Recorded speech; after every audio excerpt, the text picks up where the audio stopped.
I mean, I just bring on next week.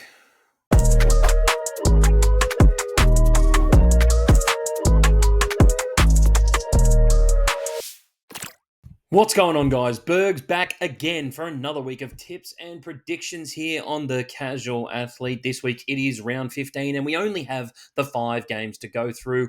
But before we get into those games, guys, just a reminder to like and subscribe to the channel. We bring out so much content each and every week, and we can't do that without your support. So hit that like button and hit the notification bell so that you don't miss out on any of our latest content.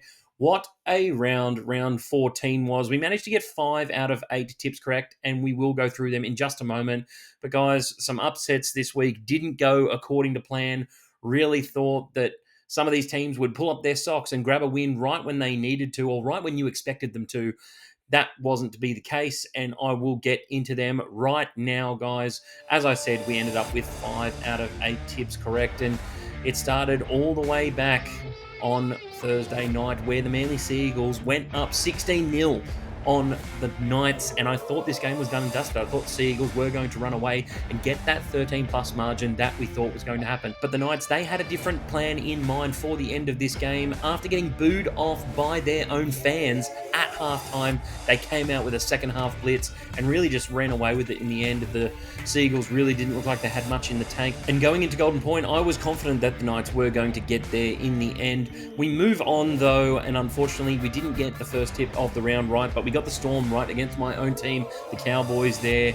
Yep, just didn't really see the Cowboys winning that game at Amy Park. Unfortunate for me, but I did tip the Storm, so that is a slight positive. I know a lot of people say you got to tip your own team. Guys, in my opinion, people who tip their own team each and every week don't win tipping comps, and I have never been that kind of person. I know my team best, and I know when they can win games, and I know when they can't. I definitely thought that going down to Amy Park was going to be a tough task, and it clearly was. So the Storm get a win there. St. George, man, again, I'm having a real hate-hate relationship with the Dragons. Man, I do not like them as a team at all in terms of tipping them. Like, they can be so hot and cold, it's not funny, and like, I'm struggling each and every week that I do tip them, and it never seems to pan out that they win whenever I tip them. Sometimes you can feel this way, guys. In your tipping comp, you can constantly are tipping a team that aren't getting over the line, and you're wondering why you keep tipping them. That's what I'm having with the Dragons right now. Just when they look good, they suckered me in again. Just when they look good, they dropped the ball, and they dropped the ball in a massive way. They got hammered by the Dolphins the other night. It was an embarrassing performance, and they need to go back to the drawing board. Maybe erase the old drawing board, or take the old drawing board to the impound lot, because it's clearly, all over the shop once again for the Dragons. They have such ridiculous scores in their fixtures. Anyway, we'll get off the Dragons because I'm just going to go into full rant mode otherwise.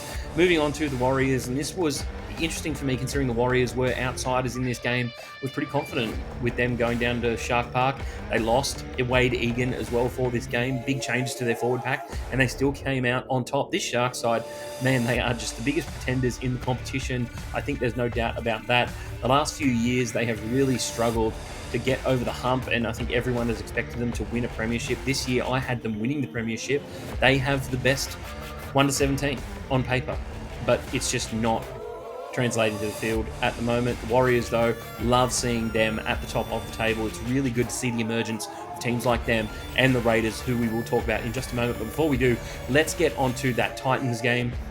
I really thought the Titans were poised to win a game here. Like, they were building nicely the last couple of weeks, and then it just went back to no energy, no go forward, really just letting the other team play with them how they needed to. That right edge, again, was not solid defensively. Gemma Shibasaki scored in the first 4 minutes, and when I saw that the Broncos were on in this game, there was no looking back at this point. I thought may as well just turn this game off, because the Titans are going to get romped, and romped they did. 28-0 at halftime, and they could not come back from it.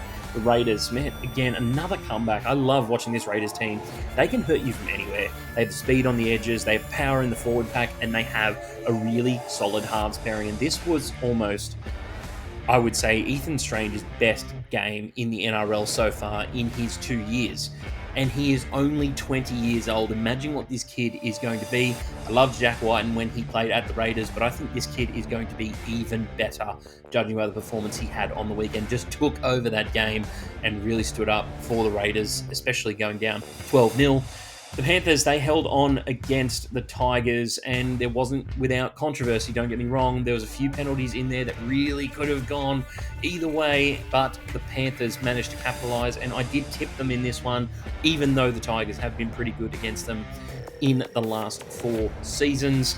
And the Dogs on Monday, they got a win against the Parramatta Eels, who I thought had been building pretty nicely the last couple of weeks. I thought they'd make it close, but they didn't. This Bulldogs side are a different beast at the moment, and they just couldn't handle the pressure in the end.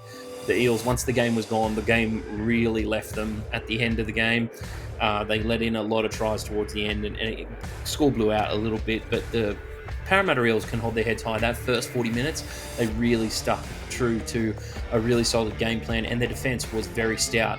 It just got away from them in the end. I think weight of possession really cost them. But guys, that is our tips for round 14. Just the 5 out of 8 tips correct. Net positive, but it's not the tips that I wanted to get. I wanted to grab a few upsets in there, and we're shooting for that 6 out of 8, that 7 out of 8, and the elusive 8 out of 8. Still yet to get 8 out of 8 this season. Got 1 7 out of 8 this year, but we'll move on to round 15 tips. It's really important that we get 5 out of 5 this week. Okay, guys, getting into our tips for round 15, and we have the Sharks taking on the Dragons in our first game. And I'd like to ask the NRL if we could possibly have a different fixture, because this to me is going to be one of the hardest tips of the weekend. The Sharks, they've conceded 40 plus points in their last 2 games, 82 points in 2 games. That is so unlike the Sharks that we saw earlier in the competition even. And over the last couple of years, they have been a pretty decent defensive team. And they've given up 42 points or 44 points to reserve grade Roosters side, and then they gave up 40 points to the Warriors, who arguably are one of the best teams in the competition this year. Then we have the Dragons on the other side of the board, and they have conceded 50 points in the last week. Now, do I give Flanagan another chance? That's the question. Like, do I give the Dragons another shot? I'm inclined not to, because every time I've tipped them over the last, I would say, 3 years, they never seem to get me a win. And that is really playing on my mind at this point in time. It's more of a mental state for me. Do I want to trust a team that I have never been able to trust? Or do I trust the Sharks, who this year have been completely off their game? And Fitzgibbon's under pressure. Hines is under pressure to keep his spot. They're talking about him maybe moving to fullback. A lot of analysts are suggesting that. Have you seen Will Kennedy play this year? He's arguably being the Sharks' best player. They get Ronaldo Mulitalo back, and they are largely unaffected by Origin. The Dragons will be missing Valentine Holmes, and they don't have guys like Jaden Sewer, Couchman, that probably didn't work in the second row slot last week. Faitala Mariner also hurt himself, so there goes some of their forward stocks. So I'm going to back the Sharks on the back of that. I know they were dreadful when they had basically no opposition in front of them against the Roosters during an Origin week, but they are up on the chopping block at the moment. And I think this Sharks team needs a response, and they need to have it in this game. They are also shooting for 10 in a row against the Dragons. Dragons have not beaten them since 2020. Let's go the Sharks, 1-12.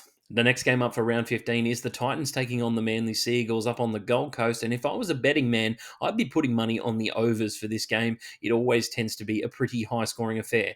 Now, the Titans, as we look at it right now, the NRL ladder, they are sitting dead last at this stage of the game. And it's really a position that they've put themselves in. This year, they came into the season with a lot of hope, a lot of hype. They have the roster to be able to win some games, but it never seems to really work out for the Titans. And unfortunately, it's getting to the point where I'm kind of like, where do the Titans go from here? Because they've been a big club for the last 20 years. They've never really been a super relevant team, never been a real genuine premiership threat.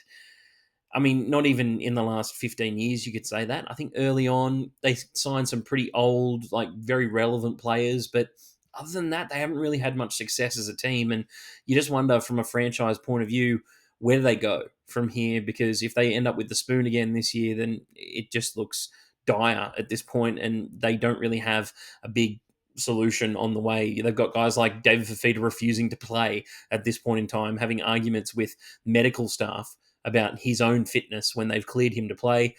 It's not looking good for them at the moment, and they go into this game without Tino Fa'asuamaleaui. And for the Manly Seagulls, they definitely should have won that game last week. I think that it turned when DCE went for a 40-20 that he really didn't need to go for. Manly were making good meters. The Knights were on the back foot a lot of the time. And then he provided the opportunity for a guy like Fletcher Sharp to take advantage, and that he did. And from that point, Manly folded like a deck chair. Like, it just completely unraveled. They lost their game plan. DCE went into his shell, and it was a very mixed night from a Manly point of view, and they ended up losing the game just based on effort and will in the end, and that's what made the Knights get over the top of them. They competed on more balls, and they just competed right until the final whistle, and unfortunately Manly clocked off, and the Knights took advantage. So it's really tough for me to tip either of these teams. I backed the Titans to have a win last week, and they just gave me nothing to show me that they can come out of this, and win a game. I think I'm going to have to go Manly in this one. They get Saab back, they get Takayaho back, and they get Tom Trebojevic back for this game. We'll be missing Lehigh Hopewadi, and hopefully Clayton Fualalo keeps onto his spot because I think he's been very good. But yeah, got to go Manly in this one, 1-12. Moving to Super Saturday, where we have the Roosters taking on the Knights in Newcastle. Now, the Roosters have a pretty good record on the Knights in Newcastle. They've actually won their last 3 games in a row up at McDonald Jones Stadium. And for the Knights, it was definitely a breakthrough win last week, but they will be without their inspirational captain, Kalen Ponga, although the question marks could be said on his inspirational ability at this point in time. I don't think he did a hell of a lot last week. I think he's playing hurt at this point in time. He was there to catch the tap back from Fletcher Hunt last week, but I think with Fletcher Sharp moving back into the fullback spot this week, it could be good for Newcastle, especially with the outs that the Roosters do have, although they do get back Nat Butcher and they do get back Nafahu White. So those are 2 very big ins, but this Roosters side, I'm a bit inclined to tip them considering how well they played without their origin players last time out when they played the Sharks. And no doubt that the Knights are a big outsider in this game, and it's going to come down to personnel availability for me. Bradman Best comes back this week. That should help the Knights. They also get Jacob Saifidi back. That really helps their middle rotation, as they don't have any front rowers to speak of playing front row at the moment. So Jacob Saifidi is really going to have to lead that forward pack against a somewhat depleted Roosters pack. So I really see the Knights being able to win this game. And I'm going to back them to get 2 wins in a row. I really think that the Knights have been good in terms of capitalizing on opportunities to win when they have really needed to. They did it a few weeks back against the Rabbitohs when the Rabbitohs were super depleted. They just kind of know how to win these gritty, grindy games. I don't expect the Knights to be putting up massive points. That's not a thing that they do. But if they can halt this Roosters attack, and no doubt the Roosters are one of the best attacking teams in the competition, if they can halt them, then I think it goes a long way to them winning this game. Let's go the Knights, 1-12. The next game on Super Saturday is my North Queensland Cowboys taking on the Dolphins at Queensland Country Bank Stadium. And I think if you tipped the Cowboys last week, you were very optimistic. In my opinion, it was easily one of the games of the round that you could lock in and just say the Cowboys are not winning that game down in Melbourne, just because it's Melbourne in Melbourne. And the Cowboys, well, they can leak some points, and they definitely did on the weekend. I'm a bit disappointed by our defensive efforts. I thought we were a little bit better than that this year. But again, against a team like the Storm, you're going to have to be on your game in order to beat them. And that's only happened a couple of times this year for a few teams. And the Storm have to be not on their game if you're going to beat them as well. And sometimes they get away with a win when they're not on their game, e.g. the Titans. 2 weeks ago, they were not on their game, but they got away with a win. And the Dolphins, man, the most impressive win in club history, in my opinion. They were fantastic from start to finish. Isaiah Katoa is coming along in leaps and bounds at this point in time, and they're only missing the hammer this week. They're missing a few guys in the middle that we all know about, and unfortunately Max Plath has ruptured his ACL, if you guys don't know that information yet, but Max Plath is unfortunately going to be out for the rest of the season for them, so that does hurt their middle rotation a bit with guys like Safiti's still out. They also have Gilbert out as well right until the end of the season. But this Cowboy side is so depleted because of Origin. Dearden has been selected to play number 7 for Origin. They've got Cotter out. They have Robson out. We also have Nanai out. Like, it's really, really hard for me to see Jake Clifford and Jackson Purdue winning this game for the Cowboys. But I got to back my boys. I think this Dolphins team, they aren't perfect. I think the Dragons were dreadful last week. We haven't been dreadful yet. Like, we haven't put on that kind of performance where you just think, man, the Cowboys are really out of this game. So I think we can hang with the Dolphins. And if we do, I think guys like Drinkwater can find a bit of space in this Dolphins pack. You know, they're not exactly the most experienced pack at this point in time. But I do worry about Isaiah Katoa setting up some plays on the back of shape, and guys like Cody Nikorima can really expose some of our inexperienced guys. So I think this is going to be a tight one. But let's go the Cowboys, 1-12. The last game of round 15 is the Rabbitohs taking on the Bulldogs at Accor Stadium, where we have just seen one of the most record crowds ever turn up for a Bulldogs game. And I think the Rabbitohs are going to be up against it in this one. They're obviously going to be missing Latrell.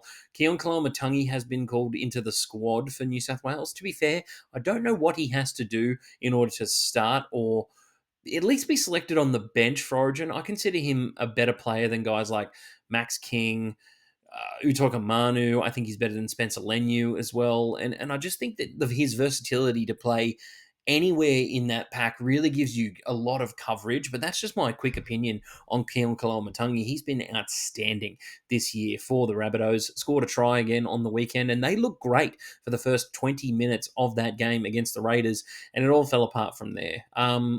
This Raiders team, as we know, big comeback merchants, and they really just couldn't stop the rot.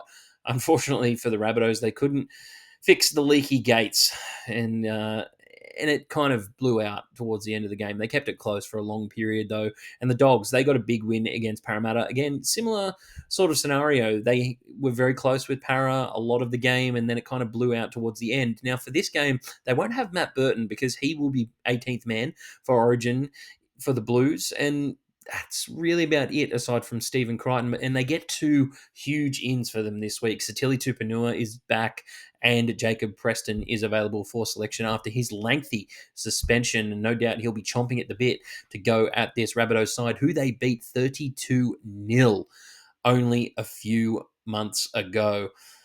So where does that leave this game? I feel like the Rabbitohs are going to be pretty hungry in this one. They didn't score any points in their last outing, but Cody Walker is going to be injured as well. So you'd probably suspect that Jamie Humphries is going to go back into that halves role, and then they'll have Bud Sullivan there in the 5'8" role, who'd been doing a pretty good job. And then Jai Gray goes back to fullback, and he was phenomenal during the first 5 weeks of the season. He was leading the Dally M medal at one point as well. So I don't think they lose too much with Latrell being out. Like, yes, he is a very big focal point in attack, but I almost think that helps the Rabbitohs in this game because now they have more options. I think everyone kind of thinks, oh, where's the ball going to go? Whereas when Latrell is in the team, everyone knows Latrell is getting the ball more of the time.